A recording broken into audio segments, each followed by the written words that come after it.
जैसे कि आपको दिख ही रहा है कि आपका जो ये टॉपिक है, ये टॉपिक आपका है रियल एनालिसिस। और इस रियल एनालिसिस में आपको क्या चीज़ पढ़ना है इस सेमेस्टर के दौरान, वो आपको ब्रीफली यहाँ पे unit 1, unit 2, unit 3 and unit 4 में आपको बहुत अच्छे से गिवन है। आपको जो भी बुक आपको मिलता है, आप बेसिकली सबसे पहले वो चीज़ उस बुक में डिफाइन करिए जिसकी आपको ज़रूरत है और जिसका आपको इस सब्जेक्ट के लिए, इस सेमेस्टर के लिए पढ़ना है।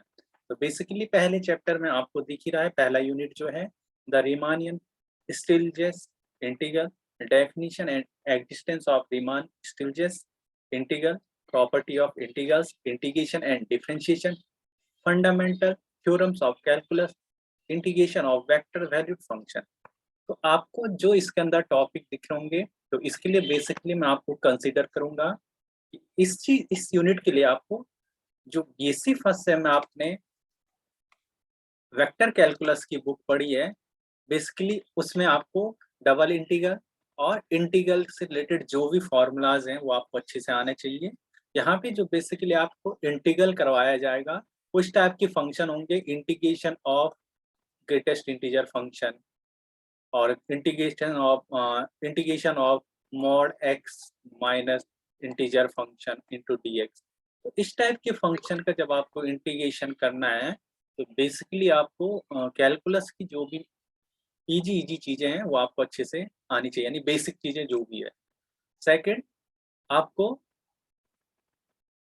जो इम्पोर्टेंट चीज याद रखनी है, दूसरा आपको रखना है integration of vector valued function. तो आप जानते हैं कि वेक्टर वैल्यूड फंक्शन वो फंक्शन होते हैं जो x y z coordinate form में लिखे जाते हैं, और इन फंक्शन का यहाँ पे इस फर्स्ट चैप्टर में कैसे यूज होगा, तो इसका भी आपको बीएससी 6 सेम में वेक्टर कैलकुलस की एक बुक होती है जो आपके यहाँ पे स्किल के तौर पे यूज किया जाता है। तो उस बुक से भी आपको, जो आप पीछे गॉस डाइवर्जेंट थ्योरम पढ़ते हैं, स्टोक थ्योरम थैंक यू पढ़ते सर हैं, सो मच। स्टोक थ्योरम पढ़ते हैं, वो सारी चीजें आपको पता होनी चाहिए। सेकेंड यूनिट, बेसिकली ये यूनिट आपका, आपने बीएससी थर्ड सेम में अच्छे से पढ़ा होगा। इसके अंदर आपने रियल एनालिसिस आपका टॉपिक होता है बीएससी में। तो इसमें आपको बेसिकली सीक्वेंस की डेफिनेशन, सीक्वेंस कैसे क्रिएट करते हैं, सीक्वेंस बाउंडेड कब होता है, अनबाउंडेड कब होता है, कब उसकी लिमिट एग्जिस्ट करती है, और उससे रिलेटेड जो भी प्रॉपर्टी होती है, कौची सीक्वेंस है, और उससे रिलेटेड जो भी प्रॉपर्टीज होती हैं वो सारे आपको अच्छे से आना चाहिए। बेसिकली जो आपका ये आपका जो ये सिलेबस है, ये इसके बाहर से है, यानी इसके बाद आपका उठाया गया, यानी आपको इतनी बेसिक चीजें आनी चाहिए, उसी के बाद आप इस टॉपिक को अच्छे से क्लियर कर सकते हैं। तो सेकंड यूनिट के लिए मेरा आपको सजेशन है कि इसके लिए आपके पास या तो बीएससी की जो सिंपल बुक होती है वो आपको आनी चाहिए, या इसके लिए आपके पास एक आती है आपकी एनपी बाली की एक बुक आती है, एनपी बाली की, या तो ये बुक आपके पास होना चाहिए अगर आप चाहते हो कि आपका और अच्छे से इस सब्जेक्ट पे कमांड हो, रियल एनालिसिस पे। उसके लिए आपको पहले एनपी वाली या आर कुमार की एक और बुक होती है, आर कुमार, और ये बुक मोस्टली डीयू में चलती है, आर कुमार। और एनपी वाले भी वहीं पे चलता है जो बीएससी ऑनर्स करता है किसी एक पर्टिकुलर सब्जेक्ट से। तो आप चाहो तो ये सबसे बेसिक बुक है, अगर आपको ये बुक्स पता है तो आप इजीली इन चीजों को बहुत अच्छे से आप समझ पाओ। थर्ड में, थर्ड यूनिट आपका है पावर सीरीज से रिलेटेड। तो बेसिकली पावर सीरीज उसी बच्चे को काफी अच्छे से आएगा जिससे सेकंड यूनिट अच्छे से आता है, यानी जिसे यूनिफॉर्म कन्वर्जेंट निकालना आता हो, यार जिन्होंने ऑलरेडी एक बार बीएससी के कुछ यूनिट्स अच्छे से कवर करा हो रियल एनालिसिस को अच्छे से। तो थर्ड चैप्टर में ये चीज पढ़ना है, और फोर्थ चैप्टर और इम्पोर्टेंट बन जाता है। यहाँ पे हम अभी तक हम जो 3 चैप्टर है, इन 3 चैप्टर में हम सिंगल वैल्यूड फंक्शन की बात करते हैं, यानी कोई भी आपका सीक्वेंस होगा या कोई फंक्शन होगा, एफ एक्स कोई फंक्शन होगा, वो एक्स के फॉर्म में होगा, एक्स एन समथिंग होगा। बट यहाँ पे इस वाले इसमें क्या होगा कि आपके पास जो सीक्वेंस ऑफ फंक्शन होगा वो 2 वेरिएबल पे डिपेंड होगा, चाहे y ले लो या t ले लो, यानी 2 फंक्शन आपके पास f डिपेंड होगा y और t, यानी 2 फंक्शन पे डिपेंड होगा। तो इस कंडीशन में आप कैसे लिमिट पॉइंट फाइंड करते हैं?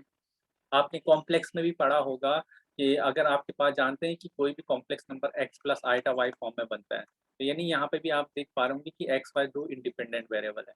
तो ये भी आप ये एज्यूम कर सकते हैं कि इसका बहुत ज़्यादा यूज़ यहाँ रियल एनालिसिस में होगा। कॉम्प्लेक्स वैल्यूड फंक्शन अगर आपने अच्छे से पढ़ा है, वहाँ पे आपने लिमिट निकालना सीखा है, इस सब चीज़ का यूज़ आपका मोस्टली 4th यूनिट में अच्छे से होगा।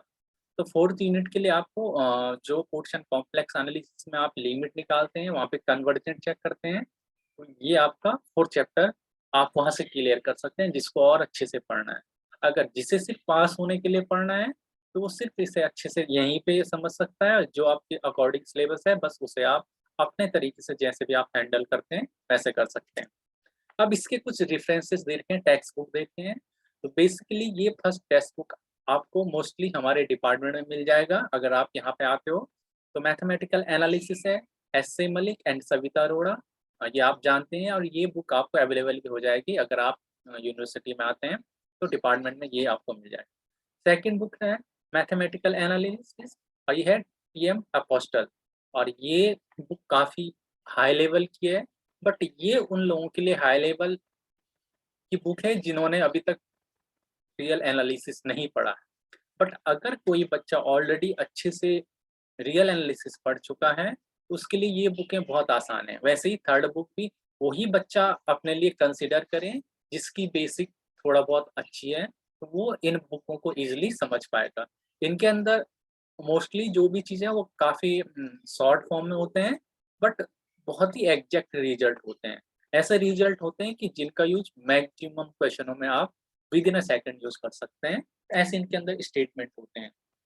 बट एक जो बिगिनर स्टूडेंट है, उनके लिए जो बुक मैंने सजेशन करा है, वो अगर ये बुक और ये बुक में से अगर कोई भी बुक अगर आप चाहो आप अ, अगर लिए अगर आपको लगता है कि आपको इस फील्ड में आगे बढ़ना है, तो उसे लेना चाहिए। इसके अलावा भी और बहुत सारी बुक्स हैं, जो आप परचेज़ कर सकते हैं। बट अगर मैं बात करूँ तो आपके जो यहाँ पे मैक्सिमम जो सिलेबस आपको मिलेगा, वो इस बुक से मिलेगा, और एक बुक मैं और कंसीडर कर रहा हूँ, वो है एस.के. मापा, एस.के. मापा। तो एक बुक ये है आपकी रियल एनालिसिस की, और एक बुक ये मैथमेटिकल एनालिसिस। तो इन 2 बुक से आपका ये मैक्सिमम सिलेबस आपका क्या हो जाएगा, कवर आउट हो जाएगा, और आपको बहुत अच्छे से समझ में आ जाएगा। अगर कुछ चीज़ें अगर इसमें आपको डाउट्स हैं, तो आप इस वाली बुक की हेल्प से उसे क्या कर सकते हैं, रिमूव कर सकते हैं। तो ये तो हो गया आपके जो आपका सिलेबस है, जो आपको अच्छे से समझना है, और अगर आप इन चीज़ों को बहुत अच्छे से करते हैं, तो अवश्य ही आप इस सब्जेक्ट में बहुत अच्छी कमांड होगी। मैं ये उम्मीद करता हूँ कि आप ऐसा ही कुछ अच्छा करोगे अपने लिए, तो ये आपका सिलेबस यहाँ पे हम कंप्लीट कर चुके हैं, इसमें समझा चुके हैं। अब हम स्टार्ट करते हैं कि आपको और क्या-क्या चीज़ें प्रिकॉशन लेनी चाहिए।